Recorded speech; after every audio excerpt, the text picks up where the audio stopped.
Sebetulnya kalau kita bicara Satgas ya, itu juga sebetulnya nggak positif juga. Karena apa? Itu melemahkan institusi yang ada. Ya, kenapa nggak institusi itu dikuatkan? Ya kan? Untuk melakukan tugas-tugas yang sudah diemban oleh dia. Gitu. Nah kalau kita bicara, jadi lama-lama kayak negara Satgas nih. Ya Pak. Kembali di Rakyat Bersuara. Saya ke Bung Boyamin dulu sebentar, nanti saya ke Bung Said. Saya harus menjelaskan ini kan silakan. penuh tentang pansel KPK di akhir masa jabatan Pak Jokowi.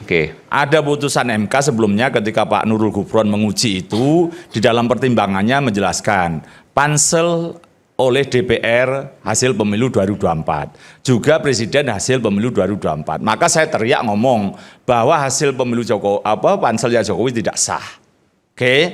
Dan kemudian saya maju ke Mahkamah Konstitusi untuk menguji bahwa panselnya Jokowi tidak sah, untuk pertimbangan dari Mahkamah Konstitusi diturunkan menjadi petitum, jadi putusan. Tapi Mahkamah Konstitusi kemudian menolak, mengabaikan pertimbangan yang telah ada tadi. Itu loh, jadi clear. Terus kemudian saya juga teriak waktu itu ke DPR, hei kalian tidak boleh meneruskan ini. Maka DPR kemudian berbaik hati berkirim surat kepada Pak Presiden Prabowo. Apakah Pak Prabowo akan mengubah hasil pansel atau tetap pada hasil pansel? Pak Prabowo kemudian berkirim surat kepada DPR tetap pada hasil pansel yang sebelumnya. Karena apa? Kalau membentuk pansel baru maka tidak ngejar waktunya pimpinan KPK sudah habis. Jadi itu saya clear karena saya yang maju ke Mahkamah Konstitusi. Jadi bukan karena kemudian pansel KPK itu tidak sah, karena saya bawa ke Mahkamah Konstitusi nyatanya malah dicoret pertimbangan itu, tetap apapun dengan pertimbangan efisiensi maka tetap panselnya Jokowi bisa saja diajukan sepanjang ada otorisasi dari Pak Prabowo. Pak Prabowo sudah mengotorisasi dengan berkirim surat bahwa Presiden tetap setuju hasil pansel itu. Jadi sudah diotorisasi itu, clear gitu. Saya karena terlibat. Anda mau ceritakan bahwa nggak ada masalah di situ, nggak ada hengki-pengki di situ. Iya, artinya memang sudah clear pansel itu kemudian diotorisasi Pak Prabowo. Karena sebenarnya DPR memberi kesempatan kepada Pak Prabowo untuk kalau memang rubah aja, enggak apa-apa. DPR akan menerima itu. Tapi Pak Prabowo kemudian mengembalikan kepada DPR tidak akan merubah hasil pansel yang sudah ada sebelumnya. Itu. Terus kedua, tadi makanya saya tadi ingin jelaskan juga putusan Mahkamah Konstitusi tentang imunitas jaksa. Saya terlibat penuh dua-duanya. Yang pertama 2013 bersama Pak Antasari Azhar menggugat pasal 8 dengan maksud apa? Niatnya itu memang jangan disetujui, ditolak. Karena apa? Berarti imunitas itu sah. Pak Antasari ketika diperiksa polisi tidak ada izin Jaksa Agung. Atas dasar itulah kami mengajukan berbagai upaya selahnya. Tapi kemudian di tahun 2025 kemarin MK berubah lagi mengabulkan, 1, kalau itu pidana mati, 2, pidana yang berkaitan dengan keamanan negara, 3, pidana khusus, maka itu diabaikan, tidak perlu izin tertulis Jaksa Agung. Gitu loh, jadi biar saya lengkapi aja. Tapi yang kemudian berikutnya, saya terima kasih pada Kortas Tipikor apapun karena mampu membongkar ini. Dan kita menunjukkan kenapa, kalau tidak dibongkar bisa aja, kalau saya hitung-hitung ini 500 miliar, 1 tahun 100 miliar, kalau ini masih menjabat 4 tahun lagi, bisa 1 triliun itu. Kedua, ya bravo pada Pak Prabowo kemudian yang kemudian mengambil alih masalah ini supaya apa? Tidak banyak berkembang macam-macam. Kalau di polisi bisa rivalitas segala macam, kemudian dipindahkan kepada kejaksaan. Artinya apa? Supaya tetap pada rel hukum, tidak kemana-mana. Masih Bang. Baik. Bung Said itu silakan. Tadi saya pikir kita sepakat semua malam ini bahwa obor pemberantasan korupsi harus tambah menyala. Itu 1. Yang kedua, kenapa saya mengharapkan ini? Karena dari 7 presiden sebelumnya, baru Presiden Prabowo saya menyatakan berani menyentuh oligarki, baik secara hukum maupun secara terbuka, dan tidak kendor sama sekali. Itu yang saya pikir menjadi semangat untuk melakukan pemberantasan korupsi secara konsisten. Nah, yang ketiga menurut saya pengalaman betul dari Presiden Prabowo bahwa untuk pemberantasan korupsi dan menciptakan pemerintahan bersih yang dia inginkan memang tidak bisa memakai saput kotor. Itu prinsip. Nah, kita lihat bahwa di PGN orang kepercayaan dia ternyata kotor juga. Jadi menurut saya Pak Prabowo misinya untuk pemberantasan korupsi, penertiban oligarki memang harus segera melakukan staffing terhadap lembaga-lembaga pemberantasan korupsi, memasang orang-orang bersih yang tidak ada kotornya sama sekali. Karena nanti akan kembali lagi masalahnya, kalau orang yang tidak bersih itu dikasih tugas, maka dia akan seperti kasus yang terjadi akhir-akhir ini. Jadi saya menyatakan bahwa saya hanya takut tadi kalau gara-gara ini terjadi perlawanan yang sangat keras dan ada yang tersusupi sehingga obor pemberantasan korupsi itu padam. Itu kekhawatiran saya. Dan mari kita kawal semua, siapapun yang melakukan tindakan untuk memberantas korupsi kita dukung, tidak ada yang salah. Yang kita tidak dukung adalah apabila ada yang memanfaatkan kewenangan pemberantasan korupsi itu untuk kepentingan pribadi dan kelompoknya. Itu juga kita harus lawan. Itu saya pikir Bung Aiman. Jadi mari kita kompak semua bahwa siapapun yang ingin semakin menyalakan obor pemberantasan korupsi itu kita harus ini. Dan saya yakin mudah-mudahan minggu ini Bapak Presiden betul-betul menurut saya ini kan yang belum dilakukan penggantian atau bukan penataan oleh Presiden Prabowo mendekati 2 tahun ini kan adalah lembaga penegak hukum. Menurut saya momentum ini hendaknya digunakan untuk betul-betul Presiden Prabowo mencari sapu bersih yang berani membersihkan. Bukan hanya bersih loh, banyak orang bersih tapi tidak berani membersihkan. Saya lebih senang kalau menemukan orang yang bersih dan berani membersihkan. Itu saja. Oke, baik. Terima kasih. Terima kasih, Bung Said Didu. Sekali lagi terima kasih atas gabung di Rakyat Bersuara. Silakan Pak Soleman Ponto. Terima kasih.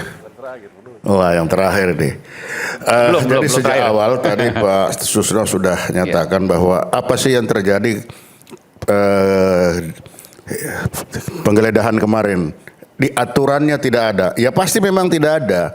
Karena menurut saya apa yang dilaksanakan oleh kawan-kawan polisi kemarin itu masih dalam taraf penyelidikan. Dengan mendapatkan itu dia muncul. Ini kan masih penyelidikan, ya pantas nggak ada aturannya. Diserahkan setelah penyelidikan, diserahkanlah kepada kejaksaan untuk silakan disidiklah ini. Kan kejaksaan salah satu tugasnya adalah penyidikan. Nah polisi tidak selalu polisi penyidikan, ada penyelidikan. Dan ini kan banyak yang tidak mengerti bahwa polisi ada penyelidikan. Nah penyelidikan ini yang dilaksanakan kemarin. Kalau tidak penyelidikan mana bisa tahu dia itu kuncinya si Brankas itu kan hasil penggalangan. Jadi sebenarnya operasi yang dilaksanakan polisi kemarin itu dalam taraf operasi intelijen pendahuluan itu. Sampai ditemukanlah kunci, nomor-nomor kunci. Itu tidak mungkin akan ditemukan tanpa penggalangan. Udah pasti penggalangan itu, dan penggalangan itu lama. Penggalangan itu apa sih maksudnya? Biar publik tahu. Penggalangan itu membuat orang itu patuh dan taat kepada saya. Nah itu dengan cara apa saja. Mau pakai doa-doa, mau pakai apa, terserah. Pokoknya orang ini akan patuh dan taat kepada saya. Apakah itu koersif, pemaksaan, ataukah karena pertemanan, ataukah karena doa-doa? Nah, itu macam-macam. Jadi itulah seni. Makanya seninya si intelijen salah satu itu adalah penggalangan. Bagaimana orang ini tidak merasa bahwa dia sedang mengikuti kata-kata saya. Jadi bukan hanya doa, ikuti kata-kata saya kan. Termasuk angka-angka tadi didapatkan melalui penggalangan. Angka-angka itu justru didapat dari situ. Ketika dia diajak angka-angka berangkas. Dia ada kapan terserah dia mau ngajak kemana. Berarti ordal dong. Bisa ordal di rumah itu. Iya, sudah pasti. Bagaimana enggak ordal di kafe klan. Kalau penggalangan itu sudah pasti di tempat orang yang akan lawan kita dong. Tidak mungkin penggalangan itu kawan sendiri. Kalau kawan sendiri kan sudah kawan. Penggalangan itu sudah pasti orang lawan. Karena di lawan itu pun belum tentu semua itu satu. Pasti di dalam juga itu dia ada retak-retak sedikit itu ada. Nah, pintarnya orang intelijen itu melihat retak-retak itu. Nah, masuklah dia di antara retak-retak itu dan buktinya ini ditemukan. Langsung ditemukan itu. Itu kalau dia masuk dari retak-retak itu tidak mungkin ditemukan. Brankas sekian banyak. Itu nomornya aja diputar itu ada berapa kali kanan, berapa kali kiri, maju mundur baru. Itu banyak. Nah, itu kan dia dapat. Nah, itu karena pintar. Masih dari orang dalam itu. Ya, dia masuk ke dalam. Dan ini memang harus hati-hati, kan tidak semua orang dalam itu semua setia. Pasti ada retak-retak kecil itu, gelas-gelas kaca aja kan ada retak-retak itu. Wah, itu dentingan gelas kaca itu juga berbunyi itu. Nah, bagi orang-orang intelijen itu, wah itu sudah nangkap dia. Berharga, sangat berharga. Dan ini dibuktikan, baru kali ini polisi membuktikan bahwa ini lihat, operasi intelijen saya berhasil. Biasanya operasi penyidikan, tapi kali ini operasi intelijen. Ini operasi intelijen. Dan betul dari situ kan diserahkan. Oke, sekarang saya serahkan kepada kejaksaan, serahkan tidak lanjuti. Kalau Pak Mahfud lihat dari KUHAP memang nggak ada ya intelijen kok nggak ada diatur. Nah itu suka-suka lah, silakan tindak lanjuti. Nah kalau masih kurang silakan tanya saya katanya kan begitu. Tapi yang jelas semua kita di sini termasuk presiden tidak pusing itu kucing itu warna coklat muda coklat tua, yang penting langkap tikus. Kan itu yang penting. Nah sekarang sudah diperlihatkan bagaimana bermain yang cantik itu. Jadi kita tidak usah perbincangkan apakah ini melanggar hukum atau tidak. Oh tidak, ini karena ini baru penyelidikan saja. Baru penyelidikan saja. Nah kalau itu dianggap terbuka, ya memang intelijen bisa terbuka bisa tertutup. Yang penting kan ini sudah dapat. Nah ini dapatnya barang apa ya silakan yang sidik tanya ini apa ini dari mana untuk siapa kenapa ada di belakang lemari. Nah kan silakan aja itu buktikan siapa yang punya. Kalau bukan pemilik rumah ya siapa yang punya. Nah itu yang sudah diserahkan punya tugas. Kalau kita bicara yang tadi dibuka oleh Pak Susno kan apa masalahnya. Jadi masalahnya sekarang kita sudah tidak bicara lagi apakah ini pelanggaran hukum atau tidak. Tidak lagi. Itu adalah rangkaian sebelum pelanggaran hukum. Karena tidak mungkin pelanggaran hukum penegakan hukum itu terjadi tanpa penyelidikan awal itu tidak mungkin. Itu tidak mungkin. Sudah pasti itu dahulu. Nah, tapi baru sekarang ini karena saking besarnya daripada hilang cepat-cepat dibuka. Kalau tidak kemungkinan hilang kan besar juga. Itulah sebabnya. Jadi itu.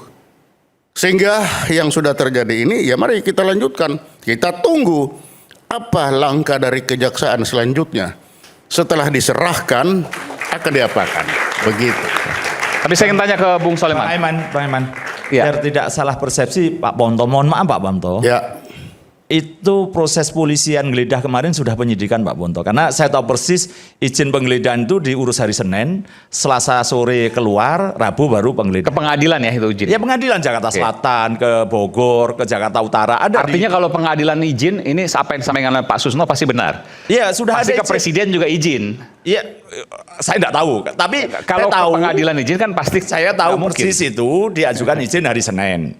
Terus kemudian masih perdebatan di pengadilan, baru Selasanya ada juga dari Mahkamah Agung untuk mendiskusikan itu. Kalau sudah penyidikan, sudah arahnya jelas 3 perkara itu, maka diberikan izin geledah. Maka kemudian hari Rabunya geledah. Saya mendengar mencuri suara itu sampai kejedot kepala saya ini masih sakit. Makasih. Tapi nggak apa-apa Pak, itu mau dianggap penyidikan nggak apa-apa. Tapi intelijen bilang itu masih penyelidikan kok. Oh iya Pak, penyelidikannya intelijennya itu sudah jauh sebelumnya 2 tahun Pak malahan.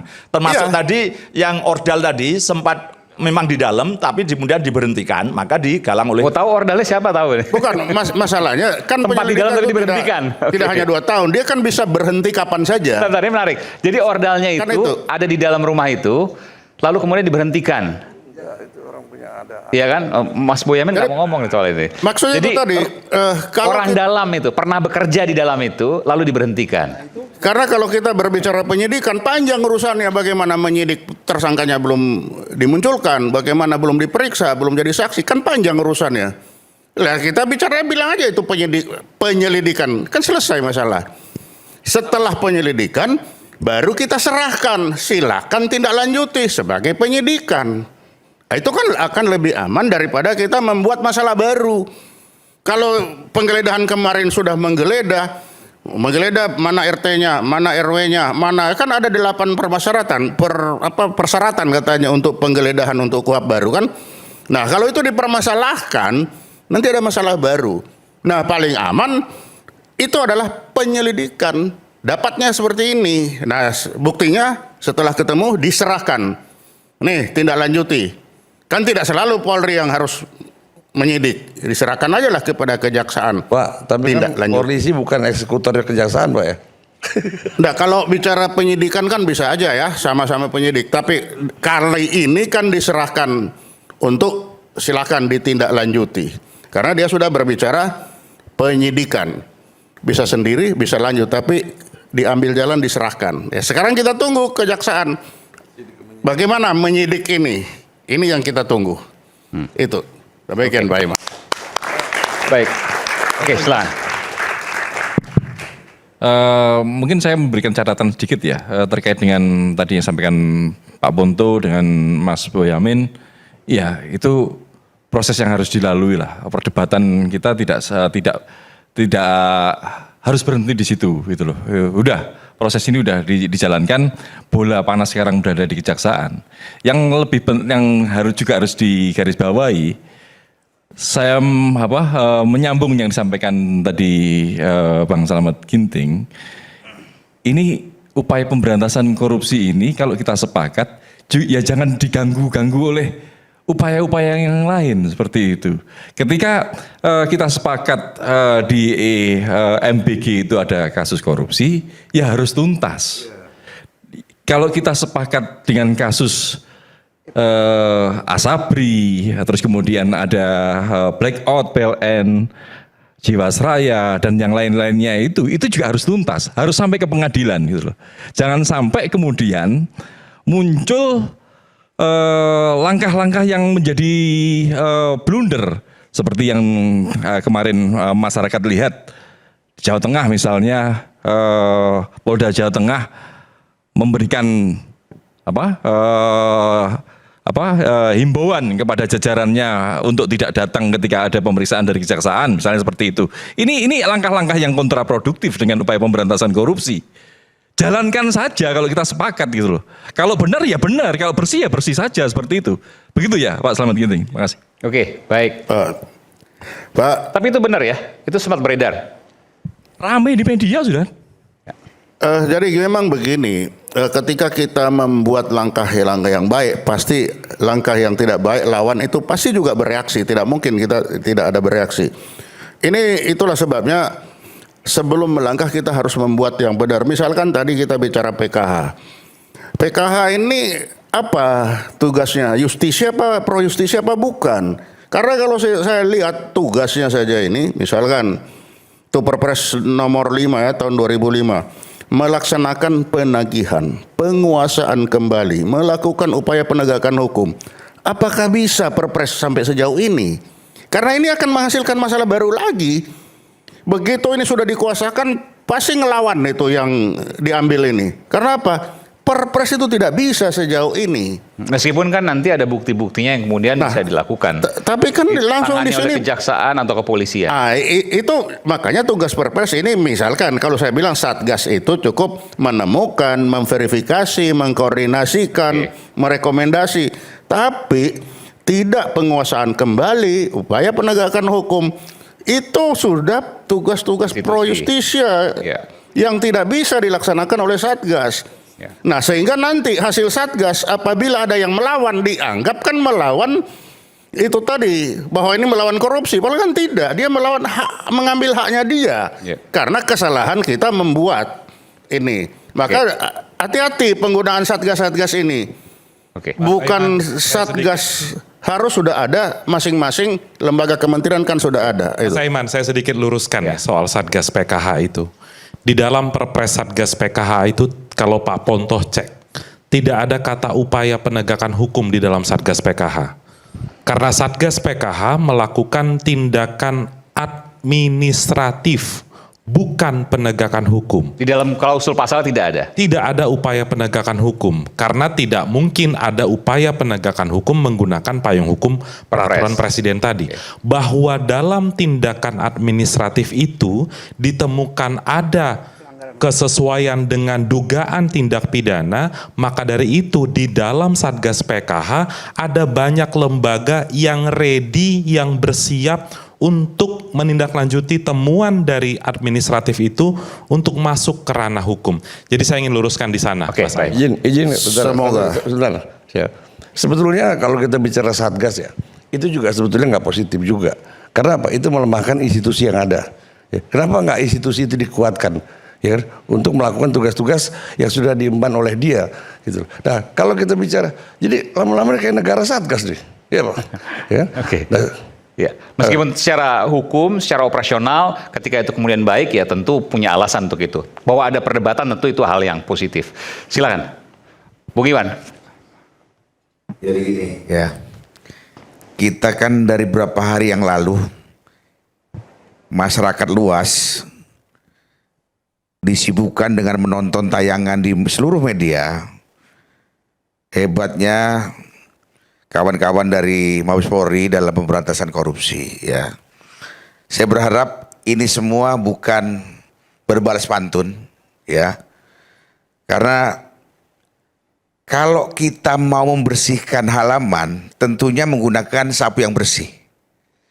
Jadi jangan juga kawan-kawan dari coklat tua maupun coklat muda ya, mereka berebut untuk menegakkan aturan pemberantasan korupsi, tapi di antara mereka sendiri tidak bersih dan mereka menjadi bagian dari korupsi itu sendiri ya. Terus lagi budaya yang kedua nih, ini Pak Soleman Ponto sama Pak Susno Duaji ini nggak pernah berantem. Yang berantem itu anak buahnya Pak Soleman Ponto dan Pak Susno Duaji. Kalau komandan itu selalu rangkulan, makan bareng, nyanyi bareng. Tapi di bawahnya ribut.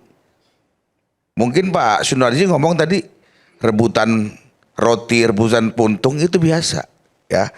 Tapi seorang pimpinan ya itu harus bisa meyakinkan bahwa anak buahnya ini bersih ya.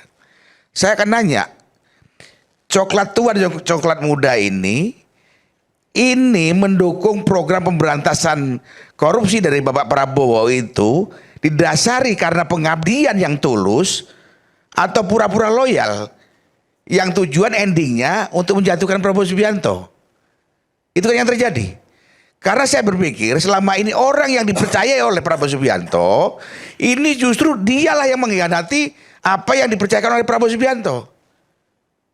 Sulit kita mendapatkan, Indonesia ini banyak orang pinter, tapi orang jujur yang patriotik itu yang kurang ya di negeri ini. Di sini saya sebagai ketua umum Gerakan Cinta Prabowo juga ketua presidium ya, merasa kecewa, marah, miris dengan tontonan-tontonan tadi itu yang dengan cepat, dengan gesit melakukan penggeledahan, tapi endingnya membuat masyarakat bertanya-tanya bingung.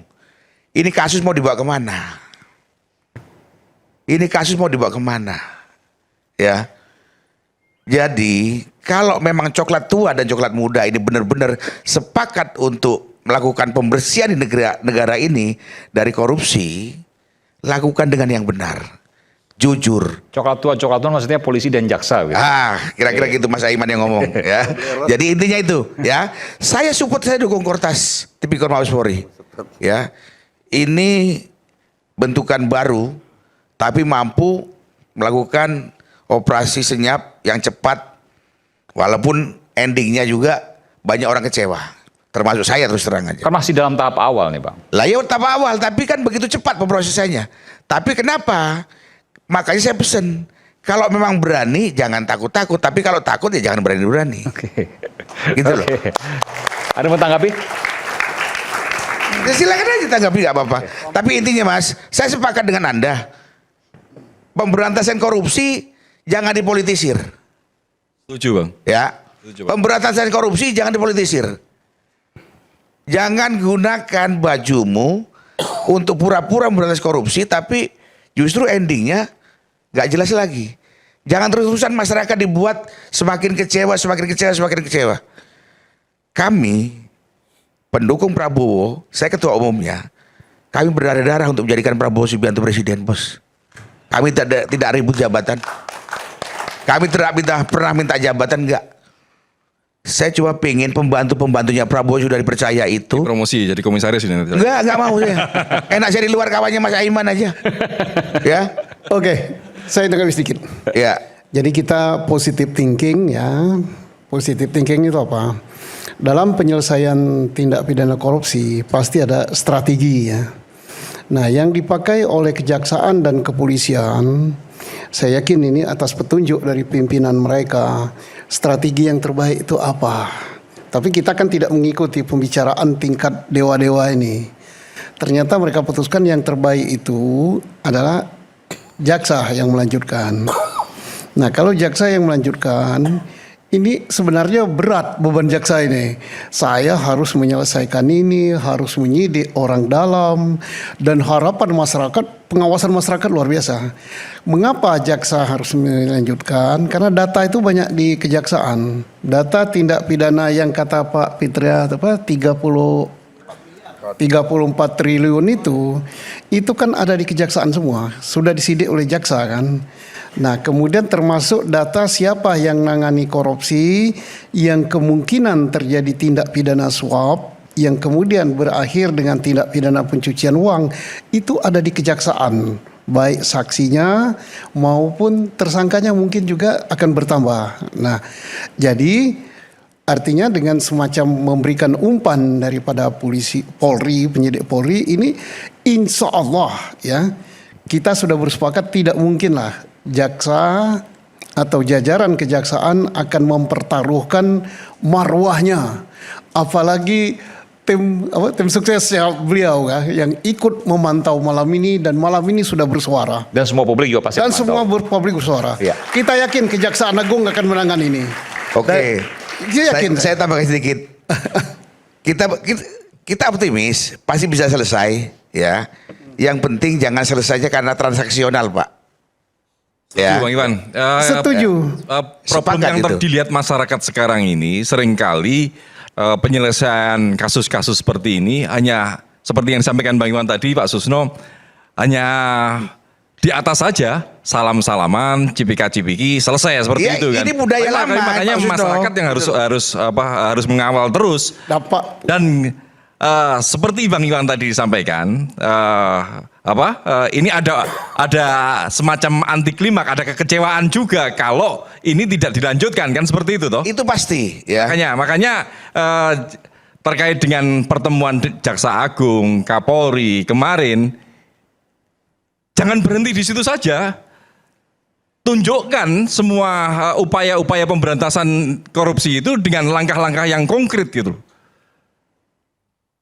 Jajaran di level bawah dan kejaksaan maupun Polri juga harus mendukung gitu loh.